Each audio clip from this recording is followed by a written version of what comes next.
I work in the field with people that say, or we like to label them having mental health issues, mental health problems. And my question that I've been asked a lot of time from people who we call schizophrenic, why do they hear voices, and are those voices real? And people who are bipolar, what is that they become bipolar and other people don't? It's a big topic, but an easier one to sort out than most people realize. First, we want to talk about the truly weirdness of hearing voices.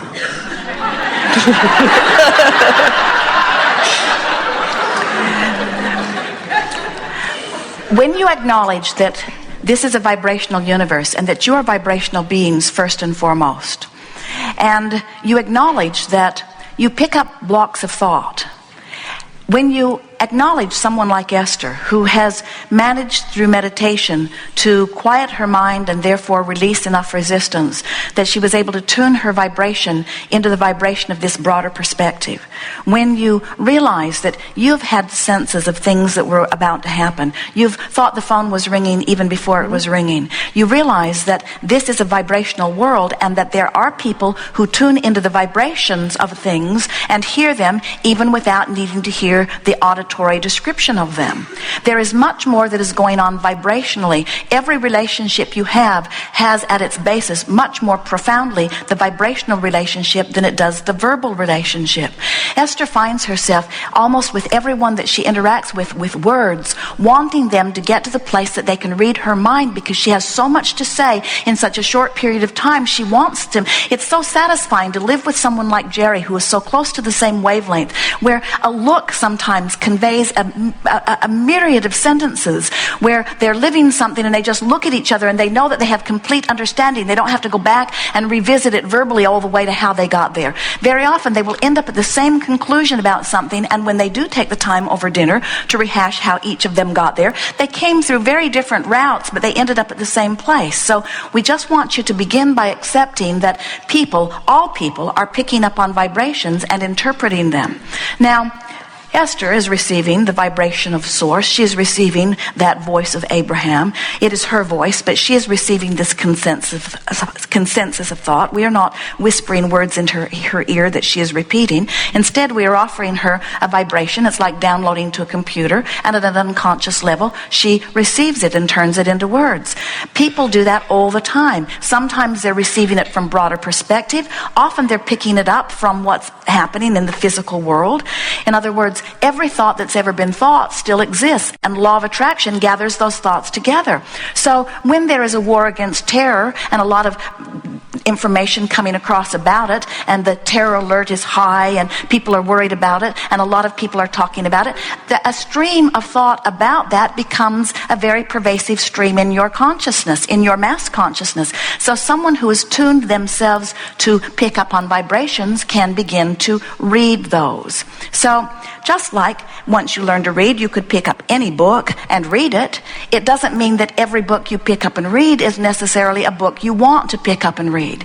And in the same way, just because you begin to translate vibration doesn't mean that every vibration you translate is one that you want to translate. But when you're picking up a vibration, whether you want to or not, it does mean this important thing. It means the vibration you are picking up and the translation you are making is a perfect vibrational match to the dominant vibration that is going on within you.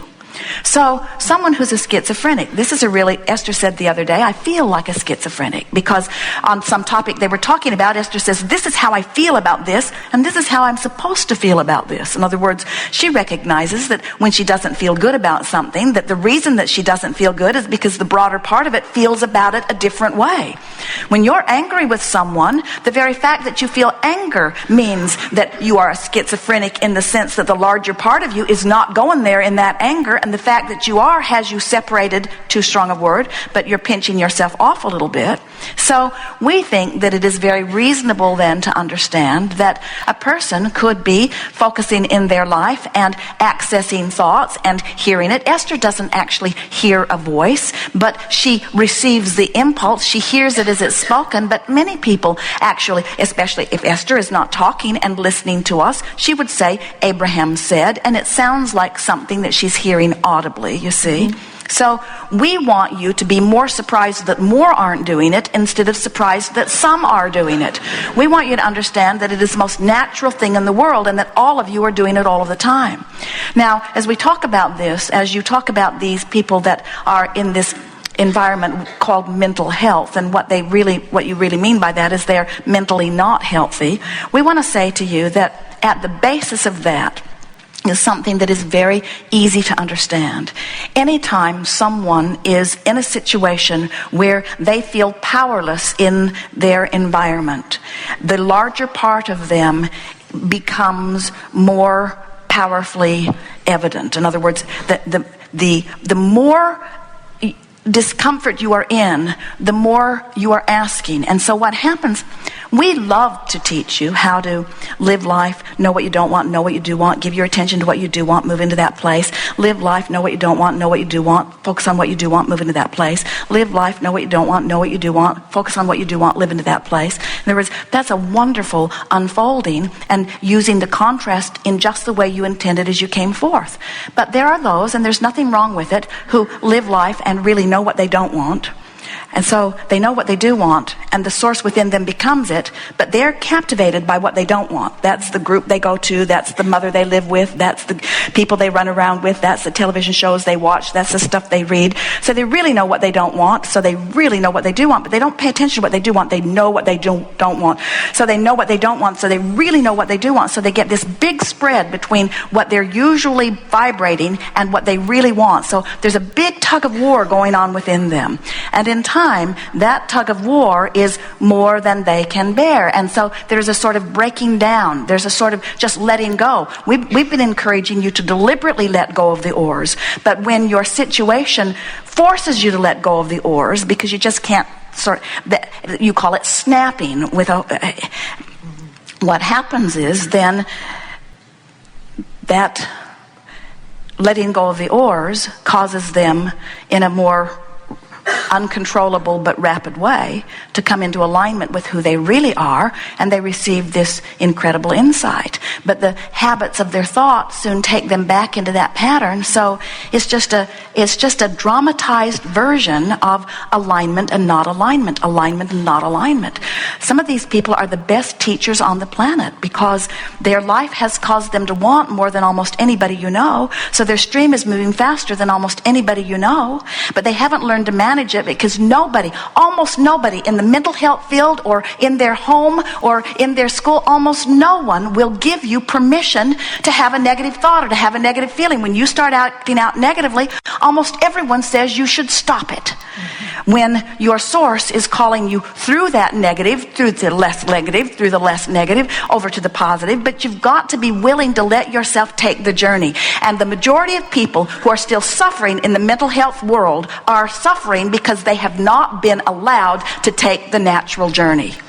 Any of you who have a pillow pressed to your face will be flailing about, and then they'll say, oh, look, flailers. Let's label the flailers. Let's label that flailer this way and that flailer this way. All you're trying to do is get the damn pillow off your face, you see. Mm-hmm. And so as you come to understand that everyone wants to feel good and naturally is moving in the direction of that, and you let every effort you make be to give them the benefit of the doubt and coax them into that. But what happens when people get disconnected, they do what you call bad things. They do things that threaten your society, and then you begin condemning them rather than helping them. Then you log them up and punish them. If you saw someone bleeding on the street, you would do everything in your power to keep them from bleeding. But when you see someone shooting a gun or flailing about or punching someone in the face or doing something that your society doesn't want them to do, even though they're in every bit as much need as the one bleeding in the street, almost no one comes to their aid or defense. Immediately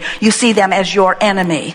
And so that's why those like us and those like you are speaking in this way in this time. We're wanting you to come to realize that no matter where you are, you put your boat in wherever you are. And if more people around you could be sympathetic of where you are, you'd be much more likely to turn your boat downstream. But we don't want any of you to become dependent on someone who is sympathetic. We want you to get a whiff of your own current and make your own way. And you innately do it.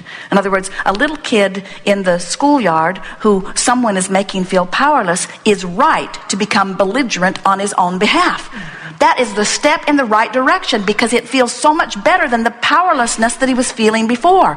But if no one understands that and coaxes him through the belligerence right into the love that is natural to him, if they say, no, stop, it's wrong for you to be belligerent, then he goes back to powerlessness, then back to belligerent, then back to powerless, then back to belligerent, then back to powerless, then back to belligerent. And before you know it, he's got a label that he carries to the next place and the next place and the next place until life causes him to want so much more than he's figured out how to get that he snaps. And then he ends up someplace where the only thing they can do is give him some drug so that he doesn't feel so bad, you see. We want you to embrace your emotions. We want your emotions to matter. We want you to say to somebody, I really feel bad and I know that I can do something about it and I'm going to let all of you off the hook. I'm no longer going to demand that society or even you, lover of mine, do one thing that I need you to do. I'm going to let everybody off the hook and I'm going to take responsibility for the way I feel, which means the way I feel is none of your business because I've taken responsibility for it. So if you don't like how I'm feeling, then don't be anywhere near me because how I'm feeling is how I'm feeling. I'm putting my boat in the water where I am, and yes, I'm reaching for a better feeling thought and a better feeling thought, but my best feeling thought might be terrible by your standards, and I cannot any longer guide myself by your standards. I've been trying that, and now I'm in the loony bin.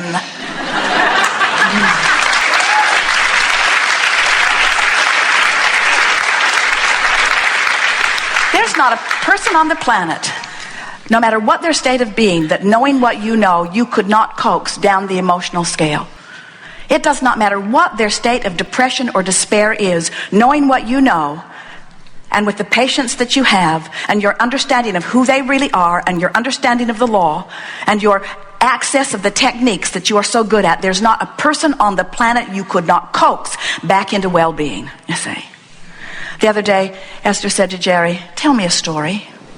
And she does that because she just loves it when Jerry describes things and all she has to do is listen and it makes her feel good. And we say, it's nice to have somebody occasionally tell you a story, but start telling your own stories. Get your own stories so vivid in your vibration that they dominate the vibration of your being. Because when you start telling the story the way you want it to be, the universe will line up and give you all of the evidence and circumstances and events to support your desire that you want.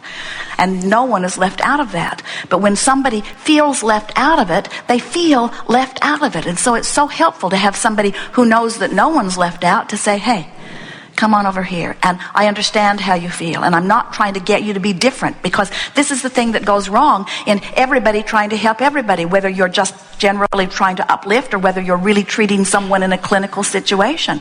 The thing that you have to understand is this, and it's really worth writing down. They are where they are. They are where they are, and where they are is so very real, because where they are is what they're emanating, and the entire universe is giving them evidence to support what they're emanating. And so that reality is so vivid, and when you try to tell them that the reality is not real, they want to go out of their minds because they know it's real. I feel this way and look what's happening. I feel this way and look what's happening. I feel this way and look what's happening. And pretty soon they say, I feel this way and look what's happening, and because what's happening, that's how I feel. And so it's a vicious cycle that they feel they cannot get out. And until you show them that they can improve, we're ringing just a little bit, until you show them that you can, that they can find a feeling that is slightly improved, and it's fine that it's not that much better, it's just a little better, and you get them going in the direction, then they are sort of lost out there in the desert. Jerry and Esther drive a monster bus. It is 45 feet long, and Esther is usually the one who is driving, and Jerry's in the back with headphones on, editing something or working on some project, and Esther will call him, but he can't hear her. So she'll call again and he can't hear her. So she began honking the horn, but that wasn't a good idea because it was scaring other drivers off into the bushes. It's a very loud horn. And so Esther discovered a button that she can push that turns all the lights in the bus on. And then she pushes it again and turns all the lights in the bus off. And so she just lights it up and lights it up and lights it up. And then Jerry knows, oh, I'm being called to the front of the bus. So he puts whatever he's doing down and eventually, in his own good time, makes his way